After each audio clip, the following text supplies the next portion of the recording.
Hello everyone, welcome back to law simplified hub. मैं हूं शैलवी और पिछले लेक्चर में हमने सेक्शन 1 और सेक्शन 2 की कुछ इंपॉर्टेंट डेफिनेशंस, ये स्पेशली डिग्री को डिटेल में समझा था। आज हम सेक्शन 2 की रिमेनिंग डेफिनेशंस और सेक्शन 3 से 8 तक के प्रोविजंस को सिस्टमैटिकली समझेंगे। Section 2 sub section 7 says about government pleader. पहले हम इसकी बेयरक लैंग्वेज को पढ़ेंगे, देन हम इसकी मीनिंग समझेंगे। Government pleader includes any officer appointed by the state government to perform all or any of the functions expressly imposed by this code on the government pleader, and also any pleader acting under the directions of the government pleader. Simple meaning इसका ये है कि government की तरफ से court में जो advocate या ऑफिसर अपीयर करता है और गवर्नमेंट प्लीडर के फंक्शंस परफॉर्म करता है, उसे हम गवर्नमेंट प्लीडर कहते हैं। फॉर एग्जाम्पल, स्टेट गवर्नमेंट किसी एडवोकेट को अपने केसेस कंडक्ट करने के लिए अपॉइंट करती है, उसे हम गवर्नमेंट प्लीडर कहते हैं। आई होप आपको ये डेफिनेशंस क्लियर हो गई होगी। अब हम बढ़ते हैं सेक्शन 2 सब सेक्शन 7A की तरफ, विच इज हाई कोर्ट। अगर हम बेयर एक्ट से देखें तो high court in relation to the Andaman and Nicobar island means the high court in Calcutta. Andaman Nicobar island के कंटेक्स्ट में जब सीपीसी में हाई कोर्ट शब्द यूज होगा तो उसका मतलब होगा कैलकाटा हाई कोर्ट। अब हम इसकी नेक्स्ट इंपॉर्टेंट डेफिनेशन की तरफ मूव करेंगे, विच इज जज। जज means the presiding officer of a civil court. Civil court को प्रिसाइड करने वाले ऑफिसर को ही जज कहते हैं। Okay, and now judgement.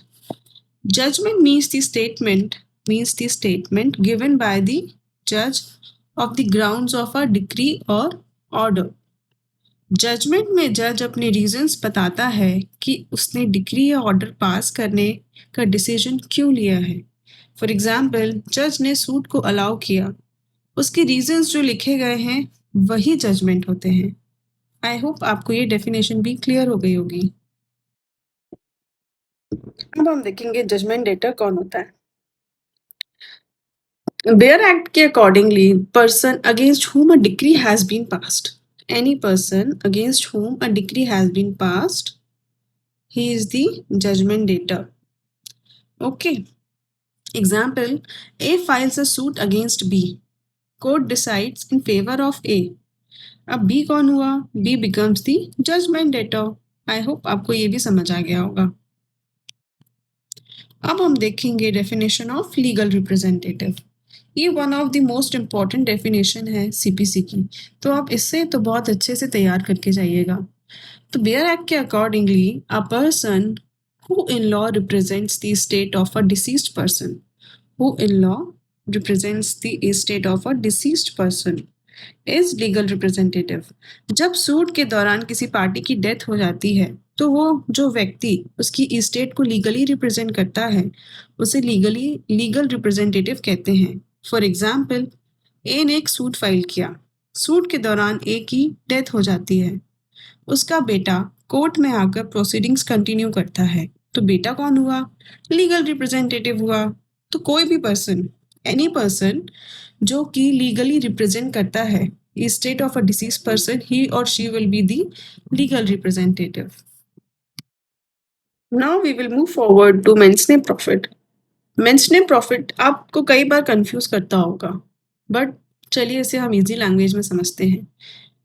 Bare act के accordingly, profits received or which might with ordinary diligence have been received by a person in wrongful possession, with ordinary diligence have received।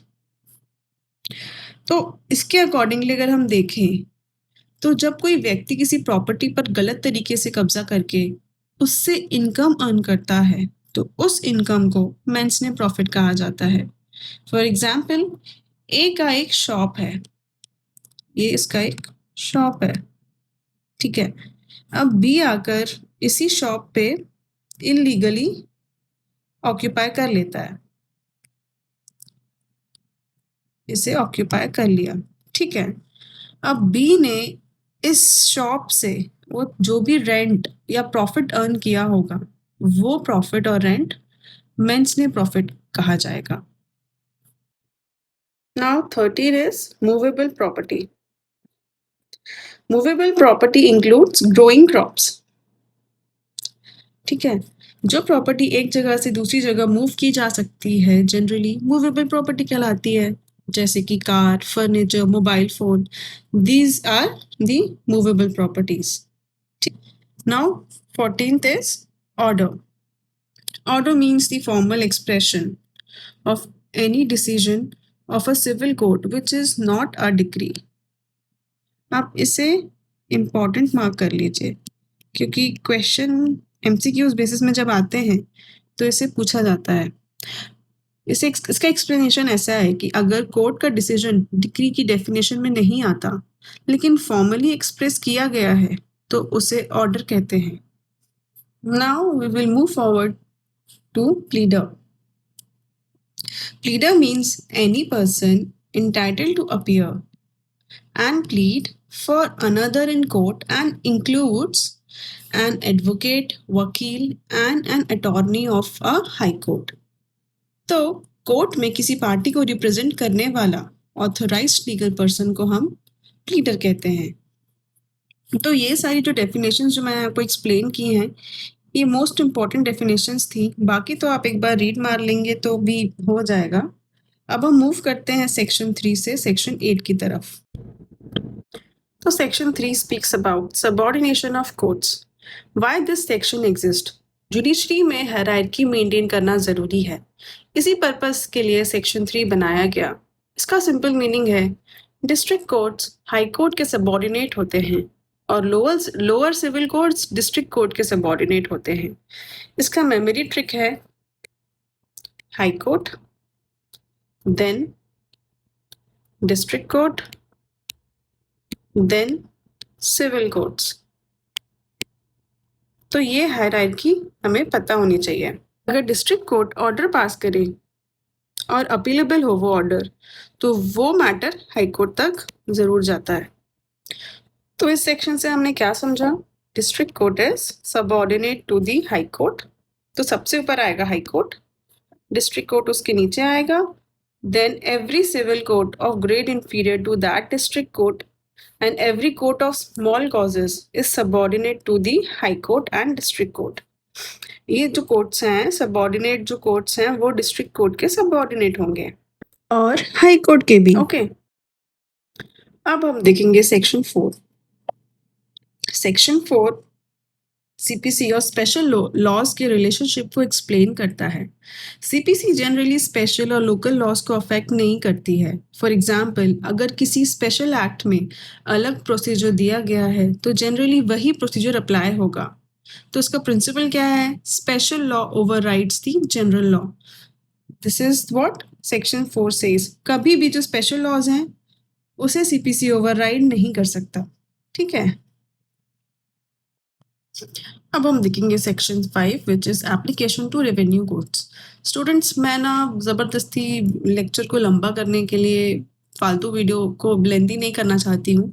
तो जितना ही easy language में आप समझ पाएँ किसी section को, मैं उसकी पूरी कोशिश करती हूँ कि आप किसी भी सेक्शन को ईजिली समझ पाएँ।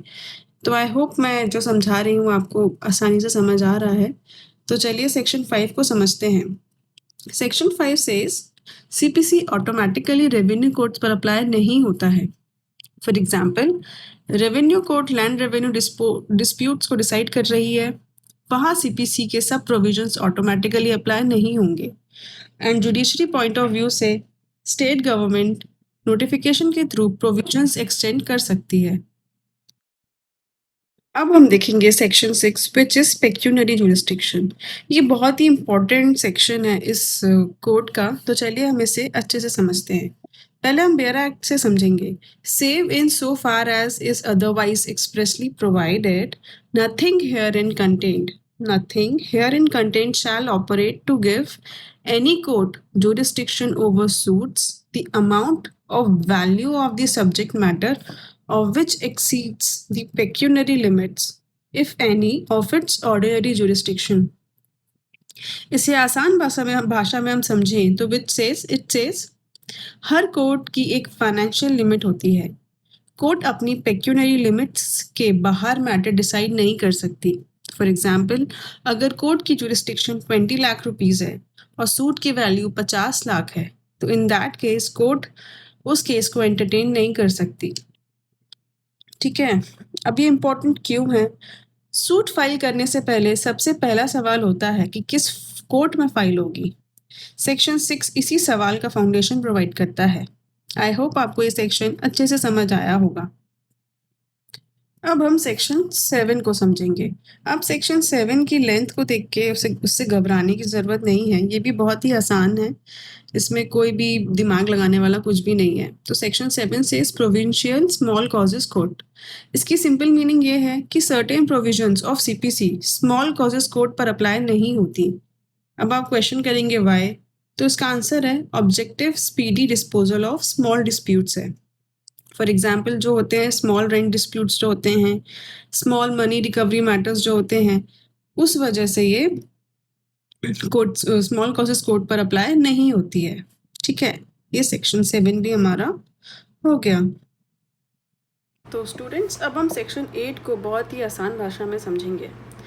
स्टूडेंट्स, जब हम सेक्शन 8 पढ़ेंगे तो पहली नज़र में लगेगा कि इसका आज के प्रैक्टिकल लिटिगेशन से ज़्यादा लेना देना नहीं है, लेकिन जुडिशरी प्रिपरेशन में एक प्रिंसिपल बहुत इम्पॉर्टेंट होता है।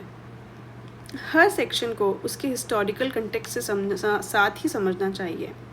सेक्शन 8 हमें ब्रिटिश इंडिया के जुडिशियल स्ट्रक्चर की एक झलक दिखाता है और बताता है कि लेजिस्लेचर ने प्रेसिडेंसी स्मॉल कॉज कोर्ट के लिए स्पेशल प्रोविजंस क्यों बनाए थे।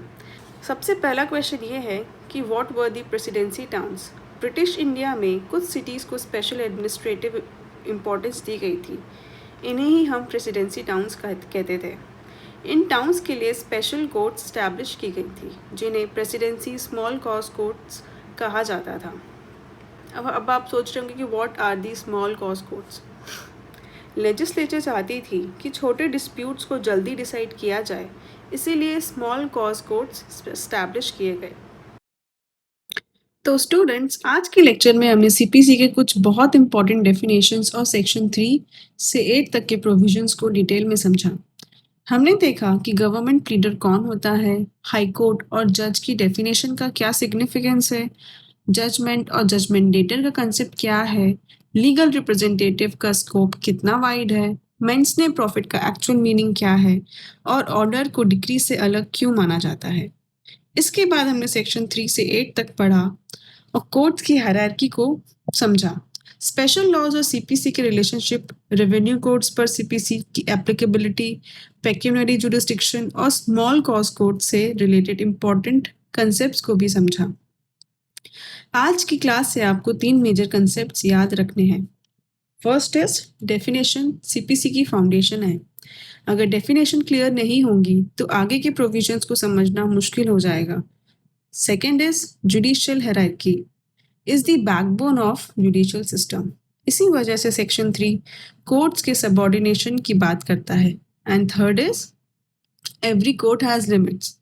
कहीं टेरिटोरियल लिमिट्स होती हैं, कहीं पेक्यूनरी लिमिट्स होती हैं और कहीं स्पेशल लॉस की वजह से जुरिस्डिक्शन रिस्ट्रिक्टेड होती है। एग्जाम पॉइंट ऑफ व्यू से आज की क्लास में सबसे इम्पॉर्टेंट टॉपिक्स थे legal representative, mesne profit, order, pecuniary jurisdiction and subordination of court. मैं आप सबको सजेस्ट करूंगी कि आज आप एक बार सेक्शन 2 से सेक्शन 8 तक का बेयर एक्ट खुद पढ़िएगा। जो डेफिनेशंस आज हमने डिस्कस की हैं उन्हें सिर्फ रटना ही नहीं है, उनका प्रैक्टिकल मीनिंग समझना भी है। Particularly legal representative, mesne profit और ऑर्डर को एक बार खुद रिवाइज जरूर करना। अब तक हमने सीपीसी की फाउंडेशन बिल्ड कर चुके हैं। अगले लेक्चर से हम सीपीसी के सबसे इंपॉर्टेंट प्रोविजन में से एक यानी सिविल कोर्ट्स की जुरिस्डिक्शन और सूट से रिलेटेड प्रोविजन की तरफ बढ़ेंगे और यहीं से सीपीसी और भी इंटरेस्टिंग होने वाली है, क्योंकि हम थ्योरी से एक्चुअल सिविल लिटिगेशन की फ्रेमवर्क में एंटर करेंगे। आई होप आज का लेक्चर आपको हेल्पफुल लगा होगा। अगर आपको लेक्चर पसंद आया हो तो वीडियो को लाइक करिए, अपने फेलो लॉ स्टूडेंट्स के साथ शेयर कीजिए और चैनल को सब्सक्राइब करना मत भूलिए। मैं हूं शायलवी और आप देख रहे हैं law simplified hub. keep learning, keep growing, and keep simplifying law. See you in the next class, students. तब तक के लिए bye bye.